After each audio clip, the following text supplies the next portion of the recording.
श्री स्वामी समर्थ। स्वागत आहे तुमचं माझ्या YouTube चॅनल मध्ये। आजचा दिवस तुम्हाला खूप छान सुख समाधानाचा जाओ ही स्वामींच्या चरणी प्रार्थना करते आणि आज या नवीन व्हिडिओला सुरुवात करते। तर बघा मित्रमैत्रिणींनो, आज 13 मार्च वार गुरुवार आणि आज आलेली आहे होळी। तर होळीच्या सर्वांना खूप खूप शुभेच्छा। तर बघा, आपण जे काही सण व्रत साजरे करत असतो तर या सणांना धार्मिक आणि शास्त्रीय महत्त्व देखील आहे। होळी दहन मनुष्याला आपल्या मनातील वाईट विचार हे होळीच्या आगीत जाळून राख व्हावे याचं प्रतीक मानलं जातं आणि यामुळे आपले मन शरीर हे निर्मळ व्हावे अशी अपेक्षा असते आणि म्हणून आपण दरवर्षी फाल्गुन पौर्णिमेला होळी दहन जे आहे तर ते करत असतो।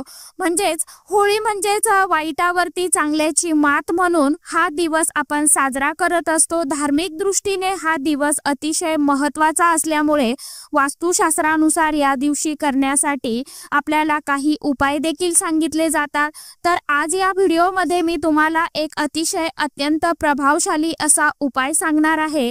तर आज गुरुवार होळीच्या दिवशी आपल्याला संध्याकाळी घरातून फक्त ही एक वस्तू जी आहे तर ती बाहेर फेकायची आहे। ही वस्तू बाहेर फेकल्याने आपलं 7 पिढ्यांचं दुःख दारिद्र्य हे नष्ट होऊन घरामध्ये माता लक्ष्मी अखंड स्वरूपात नांदेल आणि आपल्या घराची मुलाची कुटुंबाची पतीची भरभरून अशी प्रगती होईल। घरातील इडापिडा नजरबाधा भांडणे वादविवाद ह्या ज्या गोष्टी आहेत तर त्या नष्ट होतील।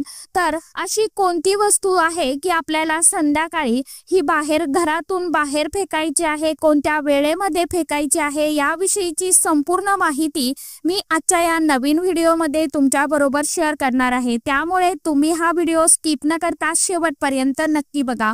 चॅनलवरती तुम्ही जर हा व्हिडिओ पहिल्यांदा बघत असाल तर चॅनलला आवर्जून सबस्क्राइब करा आणि असेच नवनवीन माहितीपूर्ण व्हिडिओ बघण्यासाठी समोरील बेल आयकॉनलाही प्रेस करा। तर बघा, आज मी जो उपाय तुमच्या बरोबर तुम्हाला सांगणार आहे तर हा उपाय तुम्ही प्रत्येक घरामध्ये आवर्जून करण्याचा प्रयत्न करा।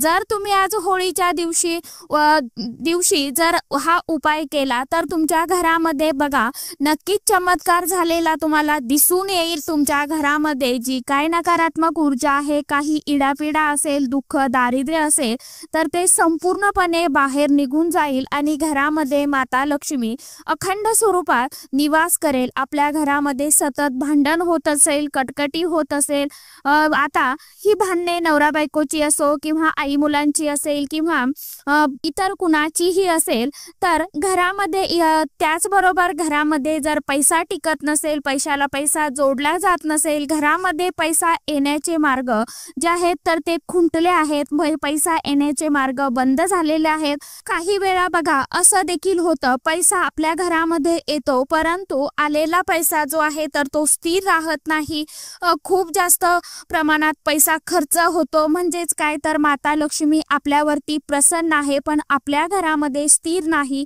म्हणून आपल्याला अशा प्रभावी तिथीला, अशा ठराविक तिथीला आपल्याला जे उपाय आहेत तर ते आवर्जून आपल्या घरामध्ये केल्याने आपल्या घरामध्ये नक्कीच फरक हा आपल्याला जाणवायला सुरुवात होते। तसेच जर आपल्या घराची प्रगती होत नसेल, आपल्या कुटुंबातील सदस्य हे फक्त कष्ट मेहनत राबराब कष्ट करतात आणि त्या कष्टाचं मेहनतीचं म्हणावं तसं फळ जर आपल्याला मिळत नसेल, आपल्या घरातली गरिबी जी आहे तर ती काही संपायचं नाव घेत नसेल तर हा उपाय तुम्ही अवश्य करून बघा। आपल्या घराची मुलाची नक्की प्रगती होईल। आपल्या घरामध्ये जे काही नकारात्मकता आहे, जी काही दोष आहेत तर ते आपल्या घरामध्ये अडचणी येत आहेत। घरामध्ये दोष हे फक्त बाहेरूनच येतात असं नाही, तर काही वेळा घरामध्ये जेव्हा आपल्या वाद होत असतात तेव्हा आपल्या तोंडून अपशब्द हे बाहेर पडत असतात। रागाच्या भरामध्ये आपण वाईट साईड बोलत असतो आणि घरामध्ये वास्तू देवता सुद्धा राहत असते।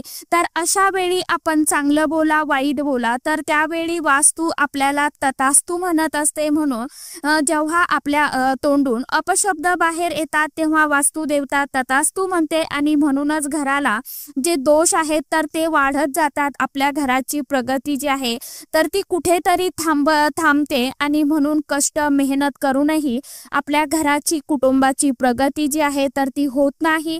म्हणून आज होळीच्या दिवशी जर तुम्ही घरामध्ये हा उपाय केला तर साक्षात माता लक्ष्मी तुमच्या घरामध्ये प्रसन्न होईल आणि घरातील दरिद्री गरिबी अलक्ष्मी ही घरातून बाहेर निघून जाईल। आणि म्हणून तुम्हाला आज संध्याकाळी हा जो उपाय आहे तर तो आवर्जून करायचा आहे। व्हिडिओमध्ये मी तुम्हाला 2 उपाय सांगणार आहे बघा, आणि हे दोन्ही उपाय तुम्हाला संध्याकाळीच करायचे आहे। पहिला उपाय करण्यासाठी तुम्हाला सगळ्यात महत्त्वाची वस्तू आहे ती म्हणजे काळे तीळ, कारण काळ्या तिळाला होळीच्या दिवशी अतिशय अत्यंत महत्त्व दिलं जातं। कारण काळे तीळ हे आपण स्वयंपाकघरामध्ये सुद्धा वापरत असतो, परंतु हेच काळे तीळ नकारात्मक ऊर्जा दूर करण्यासाठी देखील अतिशय अत्यंत प्रभावी मानले जातात। यामुळे आपल्याला चिमूटभर काळे तीळ जे आहेत तर ते घ्यायचे आहे आणि चिमूटभर तुम्हाला पिवळी मोहरी जी आहे तर ती घ्यायची आहे आणि चिमूटभर तुम्हाला खडे मीठ म्हणजे थोडंसं चमचाभर 4-5 खडे मिठाचे जे खडे आहेत तर ते तुम्हाला घ्यायचे आहे। आता तुमच्याकडे जर खडे मीठ नसेलच तर तुम्ही आपण घरामध्ये जे वापरतो ते थोडंसं मीठ तुम्ही घेऊ शकता। जर तुमच्याकडे काळे उडीद असतील तर ते देखील तुम्ही घेऊ शकता। आता नसेल तर काही हरकत नाही। यानंतर आपल्याला 5 हिरव्या लाल मिरच्या घ्यायच्या आहे सुक्या असलेल्या, आता त्या घ्यायच्या आहेत। 5 तुम्हाला कापुराच्या वड्या घ्यायच्या आहे। या सर्व वस्तू तुम्हाला एका प्लेटमध्ये घ्यायच्या आहे किंवा हातामध्ये देखील तुम्ही घेऊ शकता। यानंतर सगळ्या वस्तू तुम्हाला तुमच्या घरामध्ये संपूर्ण घर तुमचं जेवढं काय घर असेल तेवढ्या घरामध्ये तुम्हाला फिरवून घ्यायचं आहे।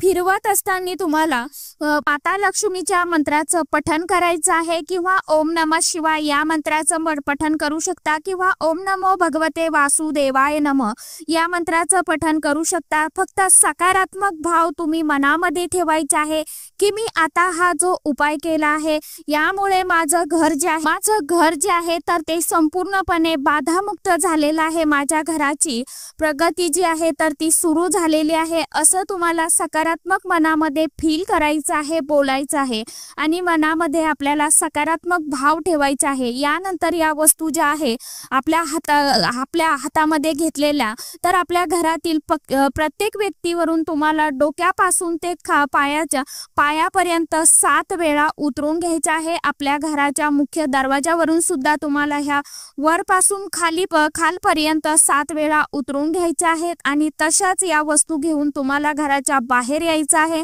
आणि जिथे कुठे तुम्हाला पेटती होळी दिसत आहे तर त्या होळीमध्ये तुम्हाला या सर्व वस्तू टाकून द्यायच्या आहे, अर्पण करायचे आहे।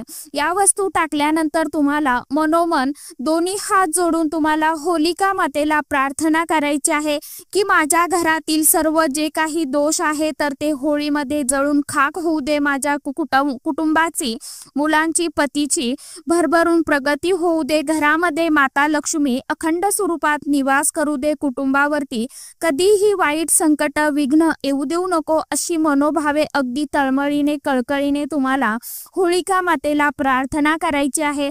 तर अशा पद्धतीने हा जो उपाय आहे तर तो तुम्हाला करायचा आहे।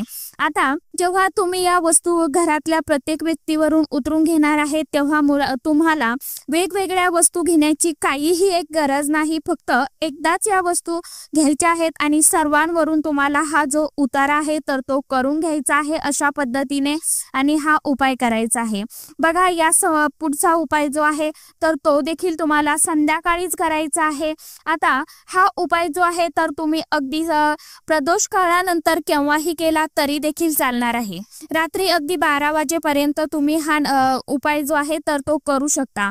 आता तुम्हाला एक चांगला स्वच्छ पाण्याचा नारळ घ्यायचा आहे आणि त्या नारळावरती तुम्हाला शेंदुराने एक त्रिशूळ काढायचा आहे, नारळ हातामध्ये घ्यायचा आहे, नारळाची शेंडी ही समोरच्या साईडला येईल अशा पद्धतीने हा नारळ तुम्हाला हातामध्ये घ्यायचा आहे। यानंतर आपल्या घरातील प्रत्येक भिंतींना या नारळाचा स्पर्श करायचा आहे, तो नारळ लावायचा। आपल्या घरातील प्रत्येक व्यक्तीवरून हा नारळ डोक्यापासून ते खाली पायापर्यंत 7 वेळा उतरून घ्यायचा आहे। आपला जो घराचा मेन मुख्य दरवाजा आहे त्यावरून सुद्धा तुम्हाला हा जो नारळ आहे तर तो ओवाळून घ्यायचा आहे 7 वेळा। आणि होळीमध्ये आपल्याला हा जो नारळ आहे तर आपल्याला दहन करायचं आहे। होळीमध्ये हा नारळ अर्पण करायचा आहे। नारळामध्ये जे पाणी असतं तर ते आपल्या घरातील नकारात्मकता निगेटिव्ह ऊर्जा जी आहे तर ती शोषून घेत असतं। हा नारळ जेव्हा आपण आपल्या घरातील व्यक्तीवरून उतरून घेतो त्यावेळी व्यक्तीमध्ये असणारे सर्व दोष, इडापिडा, वाईट बाधा जी आहे तर ती देखील दूर होते। वाईट गोष्टी ज्या आहेत तर त्या नष्ट होतात आणि चांगल्या गोष्टीची प्राप्ती देखील व्हायला सुरुवात होते। हा एक उपाय देखील तुम्ही करू शकता। त्याचबरोबर तुम्हाला आज संध्याकाळी मुलांसाठी सुद्धा एक उपाय जो आहे, मुलं तुमची खूप चिडचिडपणा करत असतील, हट्टीपणा करत असतील, वारंवार नजर लागत असेल, त्यांची कोणत्याही क्षेत्रामध्ये प्रगती होत नसेल तर तुम्हाला एक मूठभर काळे तीळ घ्यायचे आहे आणि आपल्या मुलांच्या डोक्यावरून ज्या प्रकारे खट्याळाचा काटा फिरतो त्या प्रकारे तुम्हाला 7 वेळा उतरून घ्यायचे आहे आणि होळीमध्ये तुम्हाला हे तीळ जे आहेत तर ते अर्पण करायचे आहे। यामुळे आपल्या मुलांना असलेले जे काही दोष आहेत तर ते नष्ट होतात, निघून जातात आणि मुलांची प्रगती व्हायला सुरुवात होते। सांगितलेले सर्वच उपाय प्रभावी आहे, आवर्जून करून बघा, नक्कीच तुम्हाला त्या उपायांचा फायदा होईल। फक्त मनामध्ये आपल्याला धैर्य ठेवायचं आहे, शांतता ठेवायची आहे। कोणतेही उपाय आपण करताना मनापासून आणि पूर्ण श्रद्धेने करायचे आहेत, त्यावेळी आपल्याला त्या उपायांचा सेवेचा फायदा हा नक्कीच होतो आणि ह्या उपायांचा सेवेने माझ्या आयुष्यामध्ये खरोखर बदल होणार आहे, माझ्या आयुष्यामध्ये चांगले दिवस येणार आहे। तुम्हाला नेहमी असं पॉझिटिव्ह बोलत राहायचं आहे, नेहमी पॉझिटिव्ह विचार करा, चांगले विचार करा, तर आपल्या जीवनामध्ये चांगल्या गोष्टी घडत असतात। आपण जितकं नकारात्मक बोलू, जितकं वाईट बोलू, तितक्या गोष्टी आपल्या आयुष्यामध्ये घडत जातात। त्यामुळे आपल्याला नेहमी सकारात्मक विचार करायचा आहे, सकारात्मक भावना मनामध्ये व्यक्त करायच्या आहे। त्यामुळे आपल्या जीवनामध्ये नक्कीच बदल झालेले आपल्याला दिसायला सुरुवात होते।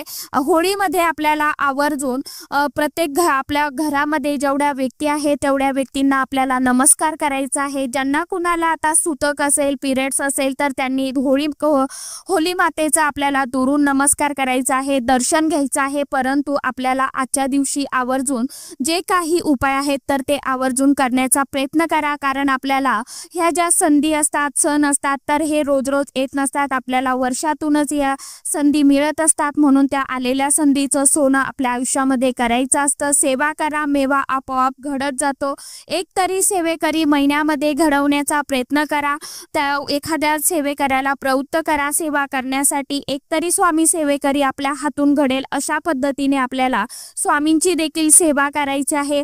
तर चला, आजच्या व्हिडिओमध्ये इतकीच माहिती होती, कशी वाटली नक्की सांगा। व्हिडिओ आवडला तर चॅनलला आवर्जून लाईक, शेअर, सबस्क्राईब जरूर करा। परत भेटूयात नवीन माहितीसोबत, नवीन व्हिडिओसोबत। तोपर्यंत सर्व माझ्या यूट्यूब परिवाराला श्री स्वामी समर्थ।